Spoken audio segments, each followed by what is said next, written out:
Welcome to Your Music Saved Us, where two friends blast ourselves into the past to relive and recontextualize the alternative Christian music that we grew up listening to in the 1990s.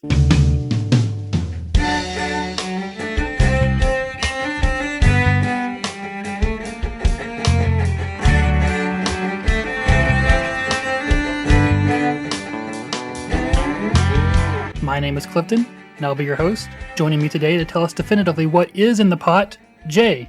How are you doing today? Whew, I'm okay. You got to hear before this started my tale from the weekend, but I'm all right. I'm better now that I'm here. Good deal. What are we listening to this week? We are listening to Michael Knott's 1994 solo album, Rocket and a Bomb. How did revisiting this album make you feel? Oh, you know what? I'm going to say hopeful in a weird way, and I'll explain why hopeful, I think, as we go through this. How did we end up listening to this? That's a good question. I know I put it on my list because I remember it as an album I liked a lot. And I don't remember what made you choose this one, Clifton, off my list. I have never listened to anything by Michael Knott, and I wanted to. Okay. Yes. Well, I will, without giving away too much, I would say this is a very good intro to Mike Knott, but we'll see what, you think as we get through this. You want to start by giving us a glimpse into the long, storied history of Michael Knott? I'll do my best, and I am certainly not an expert on this. And in fact, I just want to plug, there's a website called knottheads.com, Knott heads.com, that I think is just a fan of setup, but it kind of catalogs everything he's done, and he's done a lot of stuff. All the way, I'm just looking at the site now, all the way from his first band called the High Tops in 1978 to today. And there's, I don't know, hundreds of releases, seriously, on here. So lots and lots of stuff. Basically, what I know about him is I think for the most part, grew up in California, in Southern California, got involved with Calvary Chapel Church there, or churches there. I don't know a lot about Calvary Chapel, but I remember hearing about them, and I think other kind of Christian musicians in the 80s and 90s went there a lot. I think it's kind of like a chain of churches, for lack of a better word, out there in California. Anyway, he got his start, I think, playing in some bands in and outside of church. I think his first main band in the 80s was called Lifesavers. And I think, honestly, where he got more well-known was when he made it Lifesavers Underground, and they kind of went a little bit like goth and darker. And their album Shaded Pain, I know a lot of people really liked. I think Clifton and I are a little too young we're a little too young for that at the time. Like, I think that came out in 1987, so I would have been 7 years old. It's a little much, but that's where I think he started to really get known. He started a independent Christian music label, maybe even really the first, called Blonde Vinyl in the late 80s, early 90s. He put out his stuff. He put out LSU albums, Lifesavers, of course. He also put out Dance House Children, which was like the precursor to Joy Electric. That was Ronnie Martin with Jason Martin in the band on that label. He put out Breakfast with Amy, which was kind of a crazy band that Chris Colbert, who went on to produce a bunch of different stuff, was in. He was also in Fluffy, which was another really weird band that Mike Knott put out on that label. And so he did a lot of that. I think that label probably just ran out of money in the early 90s. And then so since then, Mike kind of had a solo career. He continued with LSU, he continued with Lifesavers. He formed the band Aunt Betty's in the mid 90s, and has just seriously done a lot of stuff. I think he kind of peaked, like his heyday was probably honestly right around the time this album came out, all throughout the 90s. Lots and lots of stuff. This seems a very strange album for teenage Jay to be into, so please tell us the story of how this came into your life. So unfortunately, I don't remember all the details, and I was thinking back, and I was like, was this the first thing I got by him? Here's what I feel like, and I'm sure you can imagine this now that you've listened to this, you know it.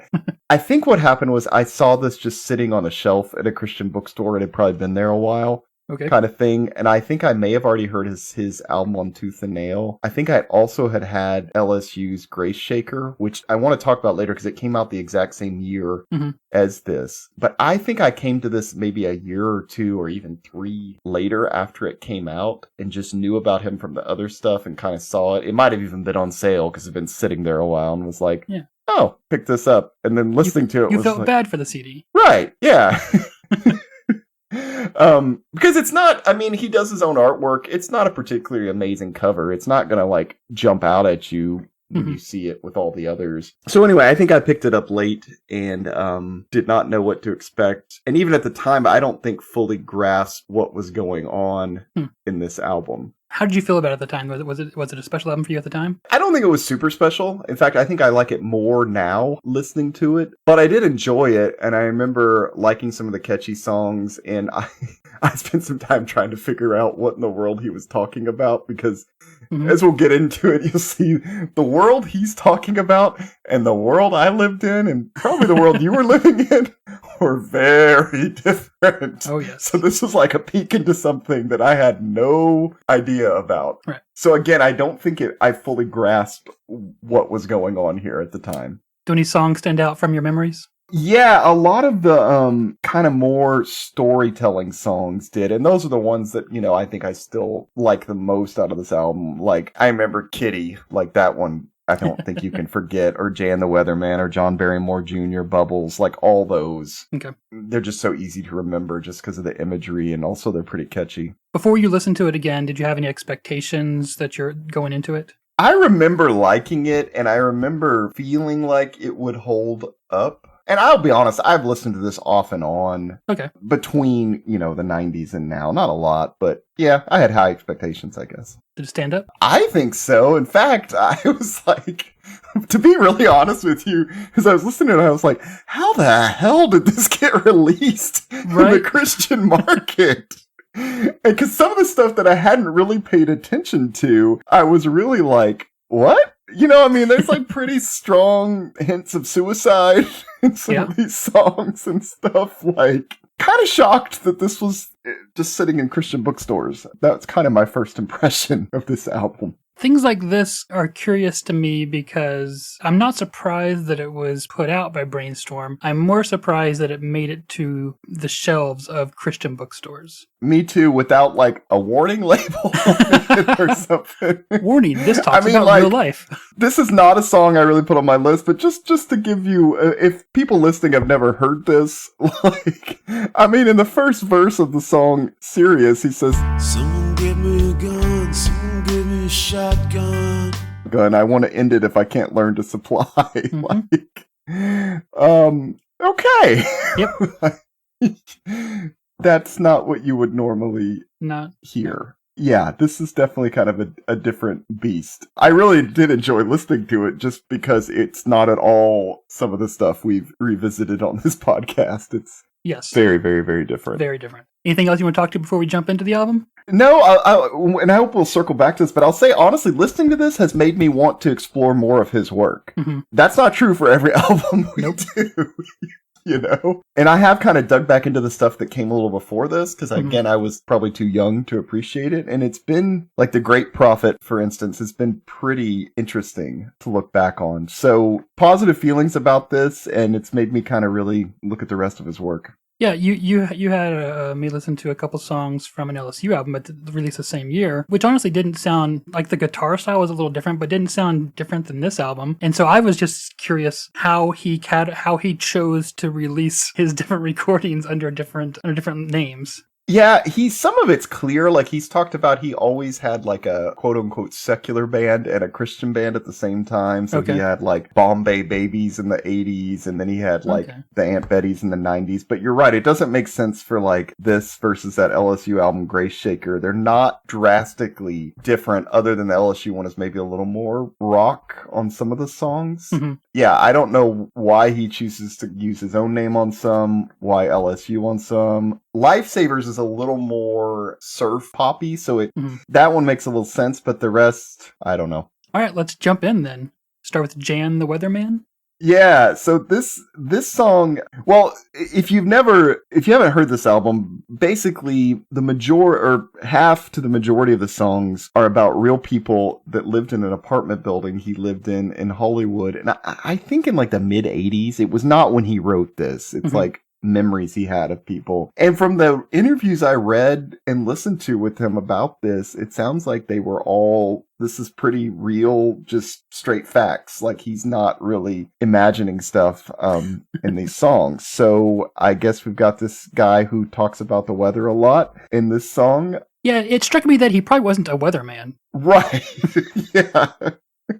Doesn't sound like it. Doesn't sound like anybody in this apartment complex had a real solid, job Right. at the time. But, he said he looks like he's a product of the Manson gang. I asked him about his past one day, nearly lost my life that way. And from an interview I heard with him, he said that's really true. The guy was like, I don't want to talk about it, and got really, really weird. And so in the song he talks about, he says once a month a big fat man walks out of Jan's door, comes back 20 minutes later with 100 sandwiches or more. And he said, I said, hey, Jan, what's this all about? Jan just says, shh, I don't want to get kicked out. And when I was listening to an interview with him, he was saying that this was about like a subletter that he wasn't supposed to know about, that seriously only appeared like once a month, went and got a bunch of food, and then just disappeared. That is really weird. Yeah. So the guy was getting food for himself. Okay. That is not what I imagined when I heard those lyrics. That's what, that me neither, but that's how it was explained, is that he's just getting food for himself and disappearing again. So they must have had a pretty active manager for this apartment complex, okay. Right. Yeah, I like this song quite a bit. I think it's a really good one to start with. Yeah, it's a good first song for the album. Yeah. What were your thoughts when you put on the album? I mean, you've never heard it before, and It starts with this. So my first reaction is something like, this sounds like Lou Reed. Jan, the weatherman lives across the hall in an old beer can. Comes over now and then. Okay. Or maybe the Dire Straits, which is then when I really asked, why is Jay listening to this? But we'll come back to that. I don't want to answer that question yet. We'll come back to that. Okay. It's very weird. It's in the sense that it's not a rock album. It is a singer-songwriter telling stories type album. Yeah. Which is very interesting. Which is, and you said it's not my type of album, and I agree. And I guess that's one thing, we talk about your music saved us. I guess that's one thing I am grateful for with a lot of this at the time, is like, I got exposed to a lot of stuff that I probably wouldn't have otherwise, and even stylistically, because I think at the time we just kind of, like, this album's a great example. Oh, it's Mike Knott. I'll probably like that. He's in some other bands that I'm supposed to like. So I'll grab that. And so I gave it more of a chance than I would probably today, just cruising through Spotify or something. I sat with it, I listened to it, and it is really good. Yeah. And the guitar work and the guitar tone. I don't know why the guitar tone stood out for me, especially on this song, because it's just, well, I mean, it's kind of gorgeous, and it fits perfectly with not only the style of the music, but with, I think it's a perfect backing for this song, honestly. Mm-hmm.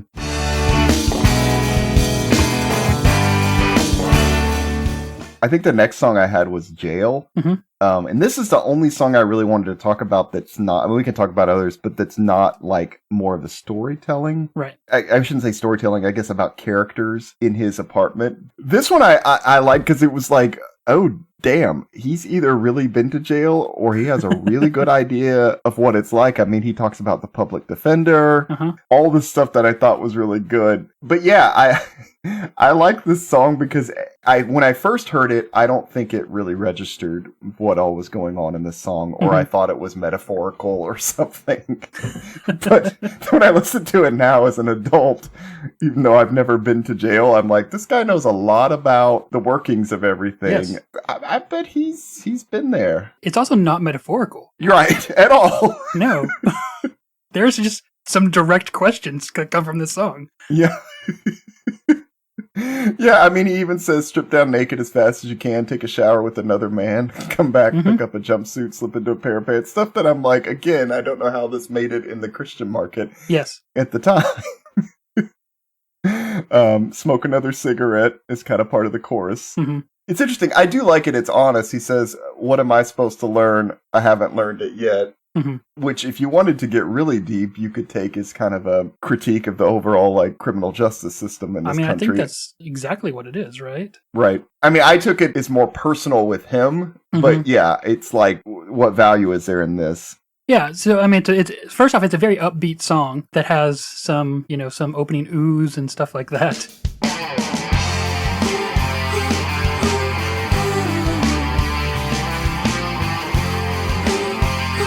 And then it immediately turns into a song about going to jail. And of course, the chorus is just, what am I supposed to learn? And talking about going to jail. And as you said, the song ends with, I haven't learned it yet, whatever that is. Right. But it does bring up the good point of, what's the point of locking people away? And this album seems to kind of pivot between the songs about the people in the apartment complex and then really kind of personal, kind of deep, I almost want to say dark stuff about like in jail or suicide or just kind of depression, things like that. And I didn't know if that's how he was feeling at the time he wrote this album or if he's reflecting back on how he felt at the same time he was in that apartment complex with these characters. That's a good question. It's not really clear. I do know he ended up in rehab for alcoholism less than a year after this came out. Yeah, and he talks, and if you look at speaking of that, if you look at the Aunt Betty's artwork inside that album, it was very controversial because they've got a picture of Jesus being a bartender. That guy passed out kind of at the bar in front of Jesus. So that didn't go over well.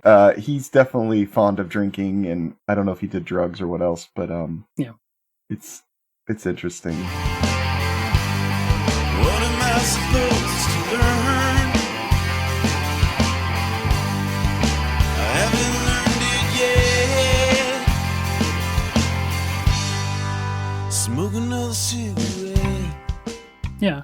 Before we move on from the song, I do want to point out that, there is a point in it where he talks about the fact that he has a public defender and very strongly hints to the fact that he's not going to get a very good representation from this public defender, which is basically asks a good question of should poor people get less, let's say it, creative and ardent defense just because they can't afford high-priced lawyers? Right. He blatantly says, and this is 2 lines from the song, the defenders and the jail senders have gotten together, which is in the song is supposed to point towards to send people to jail. At the time in 1994, that was probably looked at as kind of conspiratorial thinking. But today we absolutely know this is true, especially with privatization of prisons. We now have, documented cases that we can point to where judges have been caught getting kickbacks for filling private prisons. And again, I think, especially in 94, the way you would know that is you've experienced like that. Like you've been on the receiving end of that. So I kind of find it hard to believe that he didn't experience this himself at some point. This is a very honest album. Speaking of honesty, and these songs are supposed to be about real life. The next one I want to talk about is John Barrymore Jr., who I guess this person was the son of a famous actor named John Barrymore. And according to what I'm reading, it said he was the father of Drew Barrymore, which is kind of nuts to think about. I mean, this song is just like, it's got, I don't know, it's just got a nice, I love the way he starts it. John Barrymore Jr., a weird guy, 16 cats and a dog, drinking beer from a bowl. With the kind of low John Barrymore Jr. And he says he's got 16 cats and a dog drinking beer from a bowl. He's a weird guy. Golf shoes down the hall, spikes still inside. And kind of the chorus is you taught McQueen. And then this part I wasn't sure about. He says, over your knee now to get a spanking like Jimmy Dean. Yeah. Is that what he made Mike Knott do? Like, come here, I'm going to give you a spanking? So, first off, this is a very sweet song, musically. On Genius, once again, this website with the lyrics, someone put on there a half page, I have it here in my notes, worth of Knott talking about this song in a concert. He says that basically the guy kept trying to offer them acting lessons, and they thought he was just crazy. Then one day, his roommate, who is Brian, I guess, maybe that was someone who was in a band with it sometime, because he also said, it says that Drew Barrymore came and visited for lunch one day. Probably actually was Drew Barrymore's father. Okay. After they found out that it was Drew Barrymore's father, Mike agreed to take acting lessons from him. He went down to John's apartment, and the guy was giving beer to his cats and dog. And that at one point, he did direct Mike to bend over his knee for a spanking, after which Mike left. That's it. Yeah. Okay. Weird, but I could see how this would stick in your memory if you're Mike Knott. So yeah. And what the thing I find interesting about it is that all the songs on this album that tell stories about these people are telling stories basically about kind of the forgotten and ignored people in society. Right. And this is even someone who's the son of a famous actor and the father of a famous actor, and he's still just one of these forgotten and ignored people in society because he has some kind of problem that he can't fit into society with. You're right, the focus on this album, and that's what kind of, I think, ties it together, because, you know, he's got the personal songs, and he's got the songs about the people in his apartment, but they're all kind of just about the people who are down and out, kind of including himself. The focus is just on regular, everyday stuff. Bubbles is the next one I had on here, and this is, for some reason, this is the one I remember the most from being a kid. I don't know why. I think maybe I got this one a little more, and it stood out. I will say that 14-year-old Jay then there's no lyrics in this book, and so 14-year-old Jay didn't get the first line. For some reason, I thought he said T-tops. Bubbles wants to go to detox. Or something. I didn't know what he was talking about, where he says Bubbles wants to go to detox. Sure. Also, because I had no idea what detox was. Now it makes a lot more sense as an adult re-listening to it. I mean, I immediately caught it the first time I heard it. I was like, oh, he's saying detox. But the rest of the song, you know, I picked up on it. I remember thinking it was really sad at the time, even when I heard it. The song is basically about, I think, a homeless guy that Mike knew that was in this park, Plumber Park, which is a real place. He's always sleeping on a park bench. And I guess Mike would give him rides to detox. But one time he went there and Bubbles wasn't there. And basically someone else told him that somebody dressed Bubbles up like a clown, took him in a limo up into the hills somewhere. And it kind of some kind of like nefarious, like, you know, what in the world are they doing with him? I don't know if it's weird sexual stuff or whatever, but I don't know. This song, I mean, I didn't have all those, you know, ideas about it when I was a teenager, but the song definitely stood out because I remember thinking it was sad and just. And in the song, it says that Bubbles comes back eventually beat up. Or so let me find the lyrics here again. A couple minutes later, the big limo arrived. Torn up, beat up. I saw Bubbles inside. A couple minutes later, the big limo arrived, torn up, beat up. I saw Bubbles inside. Yeah, sad song. Yeah. One thing I was thinking about as I was kind of looking through this with all these lyrics is and I'm not a songwriter, you'll have a better sense of this than me, but I felt kind of impressed by the way he's able to kind of switch the way he's doing, like I feel like there's a lot of different styles the way he's writing these lyrics and songs. And even some of the rhymes are pretty clever. He's a good lyricist.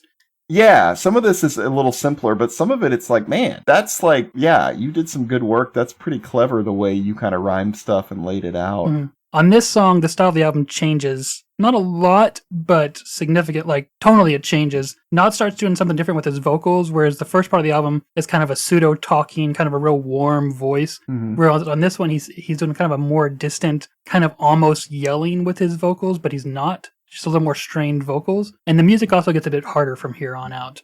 Okay. The first part of the album is the guitar is it's present, but it's kind of just accenting things. And here he actually starts to push the music with the guitar. And another thing about this song is that to zoom out and say, and like, why did he tell this story? The thing that struck me is that I don't know how much metaphor he meant to put into this, but it's about this guy who probably a homeless junkie of some sort, who decides that he wants to go to detox, so he wants to change something. But at the time that he decides he wants to go to detox, someone else comes along, a rich person who with more privilege, more who can, let's say, take advantage of this person, and he steals him away and takes him off and uses him for his own good, and with a bit of abuse in there. Yeah, I don't know if he's trying to say something more with this song other than just tell the story of Bubbles, but there is something there to say. It's almost like some of this you're gonna have like a class analysis.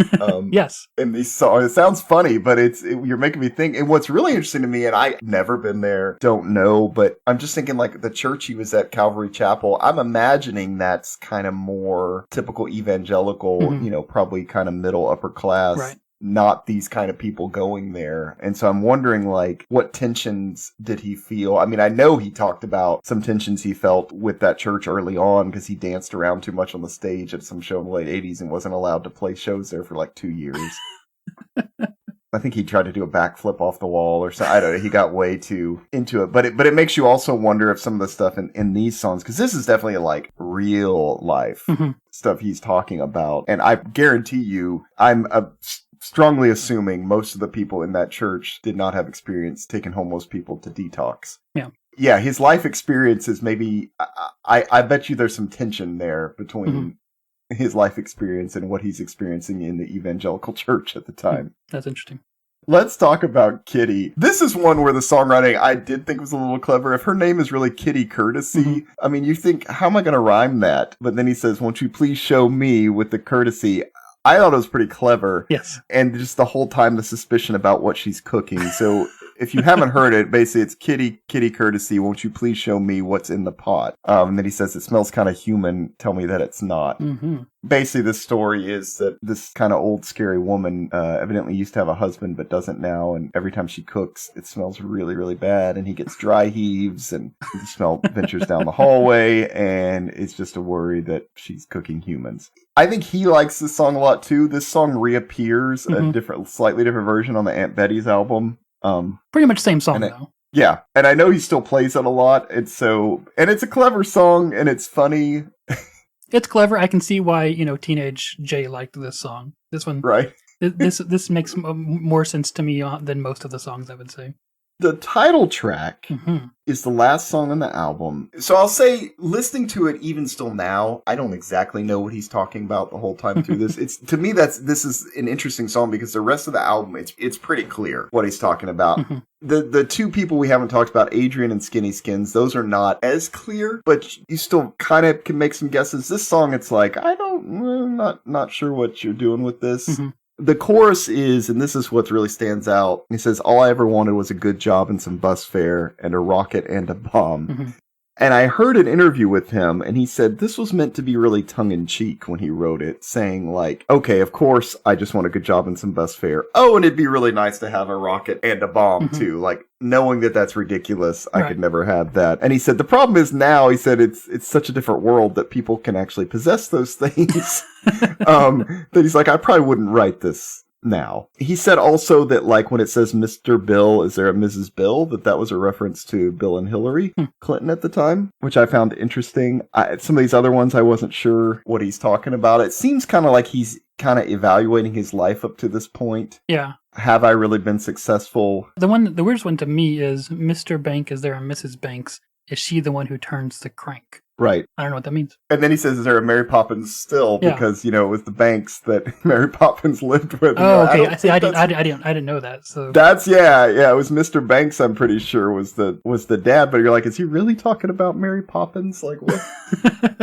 This is the kind of nebulous song. But I think, if you haven't heard it, if you're listening to this and haven't heard it, it maybe won't mean as much, but I think it's very simple, but that chorus really sticks with you. All I ever wanted was a good job and some bus fare and a rocket and a bomb. And he revisits that on the Aunt Betty's album. I think he changed the rest of the lyrics to the song. Everything else is different except for the chorus. Yeah, he keeps that, which is kind of the most memorable part. Yeah, but I do want to say that when Knott screams a rocket and a bomb, I was like, this is why Jay likes this album.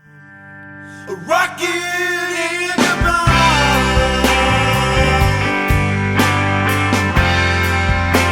A rocket and a bomb. Yeah. Screaming. And not only screaming, but screaming a rocket and a bomb. So. Yeah, I did. I did like that. No, I mean, but this is really not the normal type of album I would like, but because, again, and we're going to see this on other albums we talk about, because this was kind of a closed world, this kind of alternative evangelical Christian music, that I think we gave these albums more time than we would otherwise. We also didn't have a lot of other choices. Right. I mean, there was no Spotify, This was a good one. So the only time God is mentioned on this album is... Mr. God, is there a Mrs. God? Could she help me find a job? One that pays enough. In which the protagonist isn't even making a request of God, but seems to be hoping to find a kind response from Mrs. God, maybe? Yeah. Yeah, and that's where I really wondered, like, how was this album accepted by the Christian community? We've talked about the fact that it seemed to go under the radar, but did people notice? I think they did a little bit, but I also wonder if this was the timing on this helped it slip under the radar. Like, this is 94, and I couldn't find exactly when in 94. Me either. If you think about it, Tooth and Nail is just getting started really in 94. Like, they're putting out their first handful of releases then. It's not that big. There's not a lot of other... I mean, obviously there's alternative stuff coming out but there's not a lot of other stuff. And I don't think you didn't have so many magazines. You didn't have what you're about to have 3 or 4 years later, which was like almost like a huge industry surrounding it. So I wonder if this just kind of like slipped under the radar. And then other stuff came out, right after it. Right. That got more attention and people just didn't notice. Yeah, if you're going to be offended by music, it's way easier to be offended by teenage politics than it is to be offended by, because, they play Guitar Fest. Right. Yeah. It's a good point. The music on this is probably not going to offend that many people, the style. But lyrically, yeah, I'm surprised this honestly didn't make more waves than it seemed to. So I agree. One reason it might not is, we're talking about just the packaging on this album. It's super simple. Yes. It's just like what would you call it? Like a bifold? Just like 2 pages, like, front and back, and it opens up and it's just a picture of the sign from Plumber Park. Right, yeah. Plumber Park sign says library, but then that part's gone, even though the rest of it's in paint for some reason. There's no lyrics, and then there's some sketches on the inside, back, and on the front cover, which you realize those 4 are people from the songs. Painted by Knott. Right. Although signed as Gerard, which is what he signed. Which is his middle name, and that's still how he signs paintings. Which, by the way, side note, you can still buy paintings from Mike Knott through his Facebook page, which I've been looking at doing. Okay. But, anyway, he still paints a lot, and a lot of the same style if you like that style. But yeah, so there's no lyrics, and I wonder if that partially helped too, because you had to spend time with this to figure out. You could get the lyrics though if you sent a self-addressed stamped envelope to Michael Knott at 31441. I'm not going to read the rest of that address. People can read it. But yeah, you could get the lyrics if you sent off for them. I assume Jay did not do that because he did not read it very carefully. I did not, but I definitely had other bands that I sent them self-addressed stamped envelopes and got stuff back, which was pretty fun. But not for this one. Okay. This is an album that I think was recorded by Gene Eugene, which probably a lot of the albums we're talking about were, I think, at his studio, The Green Room. What I've heard, the more I kind of tried to explore Mike Knott for this episode, is that financially he was not doing well, kind of honestly through a lot of this time period. And so I think my understanding is that he owed Gene Eugene quite a bit. And basically he would just mooch and get free studio time there kind of thing. And so by the time the Aunt Betty's came around, who, got signed to Elektra, I believe, like a big major deal. That's correct. Somehow he convinced the record label to let them record with Gene Eugene, and so I think he kind of paid him back with a lot of the proceeds, that the label gave them to record it. Yeah. For all the stuff he'd done before. That might make sense of why he puts out so many albums, I guess, if he's not doing well financially. Yeah, and he talked at one point in this interview I was listening to about the Lifesavers Huntington Beach album, which came out in, I think, 95, which I'd love to do an episode on, by the way, because I really like that album. It's very different again. And he said basically, like, he needed money, so he asked if he could record it really quickly and put it out. Like, one of those that didn't even have all the songs written when they went in the studio and just kind of, like, hammered it out. So, yeah, I think that's kind of going on at this time. It's very simple artwork. Even design-wise, this looked like this album was thrown together very quickly. But the music is really good. What a contrast, right? Yeah. It was honestly a pleasure to listen to. Good. Yeah. I really enjoyed it too, and I know I'll keep revisiting it. So a couple of things I found on the internet related to this. I found on some old website that I'm surprised is still up called DecemberHotel.net. This guy talks about he's driving Aaron Sprinkle to a show where he's opening for Mike Knott. And basically Aaron says, "Do you know what the best album ever released to the Christian market is?" And Aaron says, "No, it's Rocket and a Bomb." It's like the best thing that's ever come out, which I thought was pretty interesting coming from him. I could see, I don't know if that's true, but it's up there. At that time. Yeah, I mean, it's pretty good. Let me read you a review of this album from the time. I think this review came out in early 95. Now, this is from Cross Rhythms, which is like the UK, I guess, like alternative Christian magazine. Okay. So this is still on the internet. And it's short. I'll read you the whole thing. Mike Knott has been a leading light for some years in the Christian college, and it says UK readers read alternative scene, most notably with Lifesavers Underground, a pseudo-goth rock band. This album is of a more laid-back style with sort of a semi-talking vocals and quirky observations about people and life that Lou Reed first made famous with Walk on the Wild Side. Kitty is probably the strangest song, recalling childhood fears of eccentric people. Mike is scared of his neighbor being a cannibal. A sense of humor is essential, but this song is unlikely to ever be covered by Carmen. Sirius is about suicide and appears to refer to Kurt Cobain and the grunge scene in general, and lapses into grunge itself. I did not think of Kurt Cobain, but maybe. He says, many of the references in the songs are obscure, at least to me, but won't stop you enjoying them. Fans of Dream Syndicate, I don't know who that is, and Lou or Crash Test Dummies would do well to pick this up. But here's the kicker. But readers wanting something to directly evangelize their friends won't find anything of use here. And that's the review. Okay. And I feel like that's probably what happened a lot with this album, is people were like, huh? Yeah. Doesn't talk about God much. Not listening to it. One other one, here's what I was looking for earlier with Jail. Here's a review, and I can't tell if this person is joking or not. This is a blog somebody did. He said 500 best albums of Christian music, and he has this one at number 377, just far too low.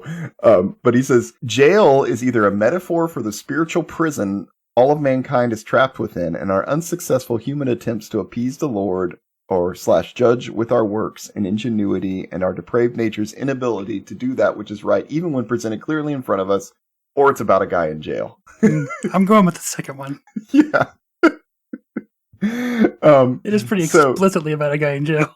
Right. Yeah, I think it's pretty clear. I don't think you need to read too much into it.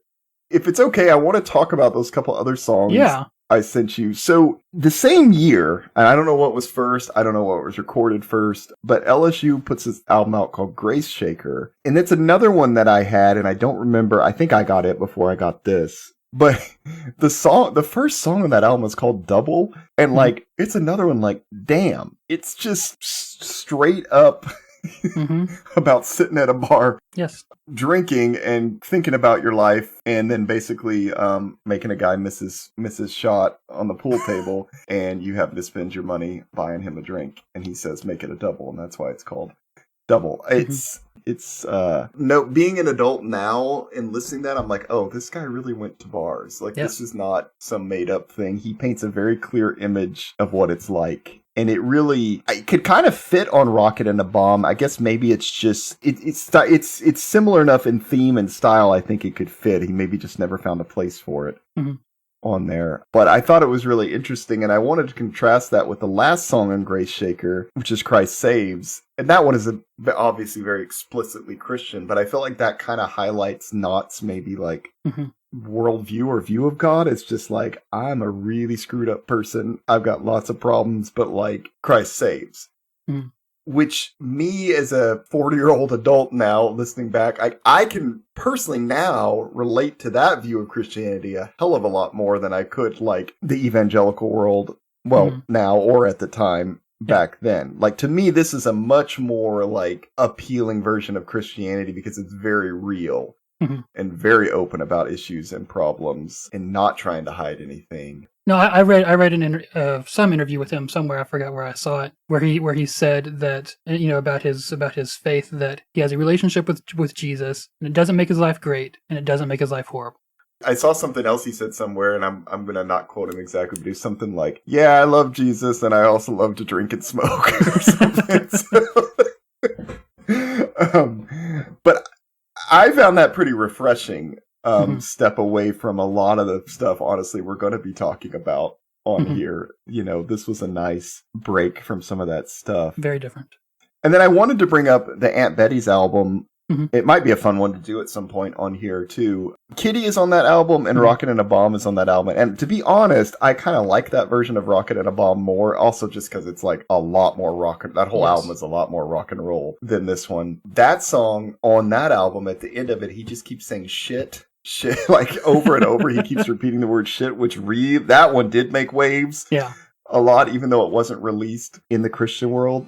All I ever wanted was a good job, some bus fare, a rocket and a bomb.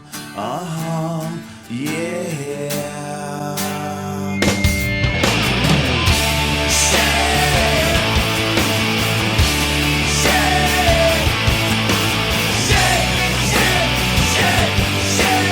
Personally, I think if you're going to find a cuss word to use, I might pick a different one or go a little different direction. It doesn't really make sense just repeating it over and over. Later, they tried to put in the lyrics that he's saying shake, which honestly might make more sense in the song, but he said that's not what he was saying. It was saying shit. I like that Aunt Betty's album a lot because it feels like, okay, this is what Mike and crew could really do if they had the money behind them and they had the time to really make a good album. Did you listen to the whole album? No, I only listened to Rocket and, well, I listened to Kitty Kersey as well. Yeah, if you listen to the whole thing, it's good. I like it a lot because I like Mike Knott, and it's like a revved up version of him, basically. But like, yeah, people say maybe it could have used an outside producer to try to maybe take it a certain direction. I think it was probably hard to market that album. And I wouldn't disagree. Just from Rocket and a Bomb, it's a 5-minute long song. It's a like you said, it's a completely different song. Yeah.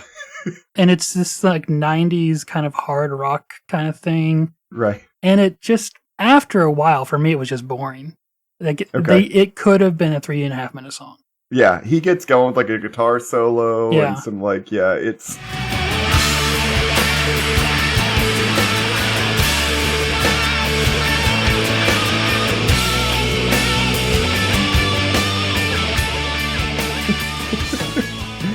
I think probably the sense I got was after that band didn't work out, things were rough on him for a while. Okay.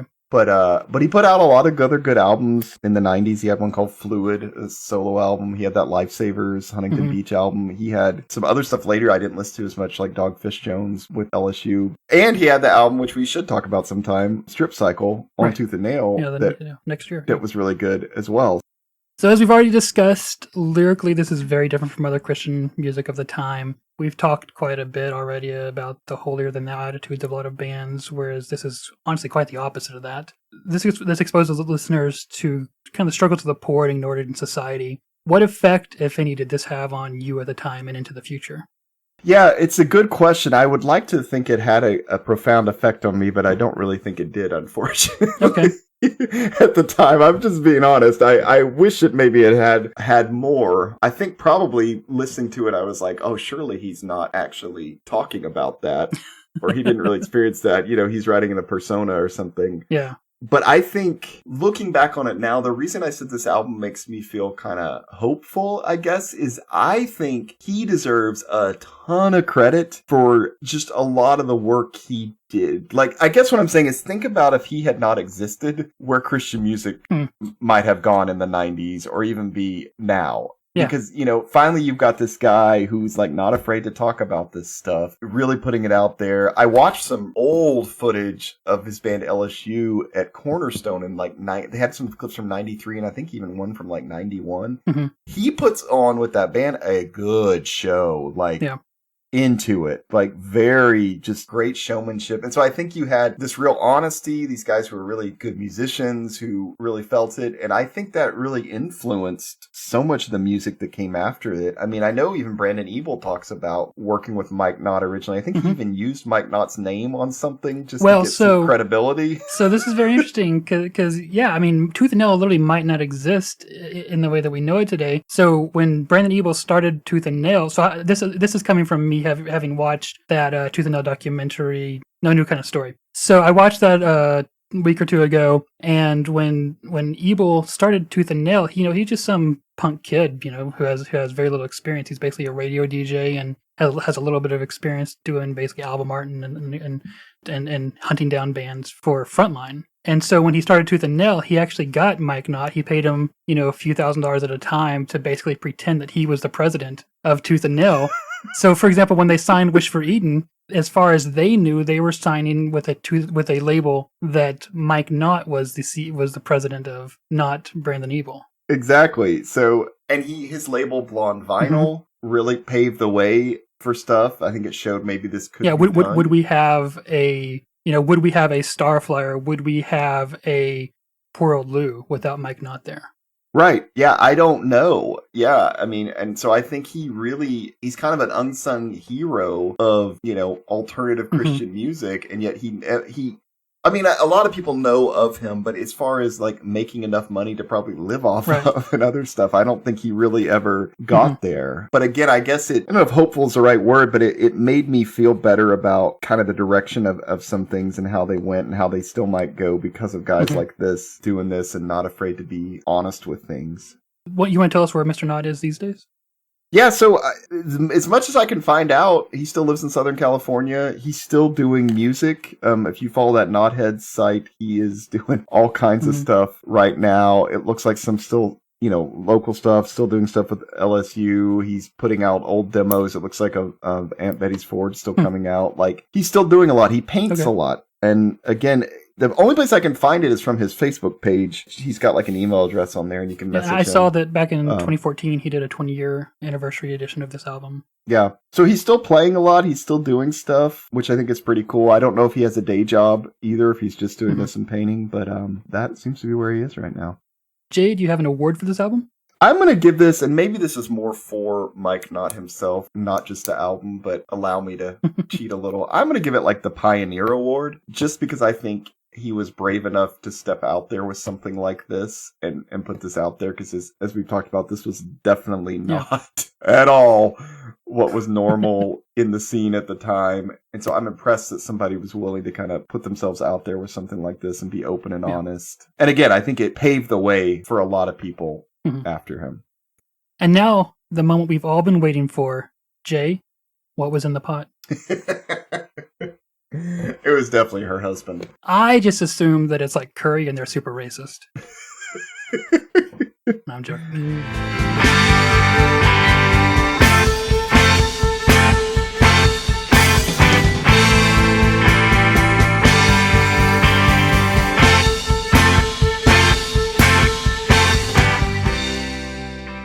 All right, Jay, what are we listening to next week?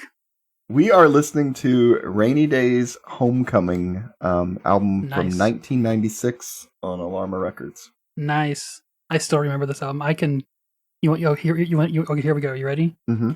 The king sits in Dunfermline town, drinking his blood-red wine. Oh, where will I get a skilled sailor to sell this new ship of mine? That's Sir Patrick Spence. I remember that being your screen name when I met you, I'm pretty sure. Yeah. And I remember you really, really liking that band when we first met back in 1999. So yeah, there we go. I'm excited. Okay, cool. Good.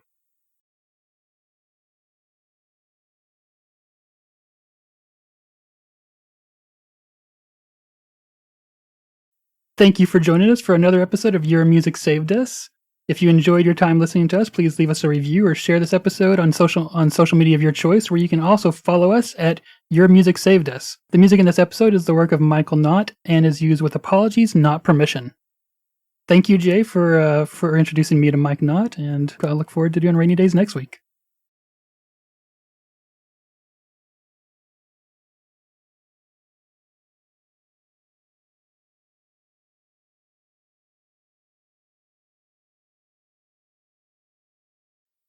I found this today when I was looking up stuff. If you've never seen the music video that they made for Tattoo for his song off Strip Cycle, it is on YouTube, and for some reason, it never got properly released. I think it eventually got released on one of those Tooth and Nail video compilations, like, much later, but for some reason it never got released at the time. But I was watching that, and I was also going, yep, this is another one. Could see why this didn't get put out in the Christian market immediately. Like, okay. So, yeah, he just kind of shook things up a lot.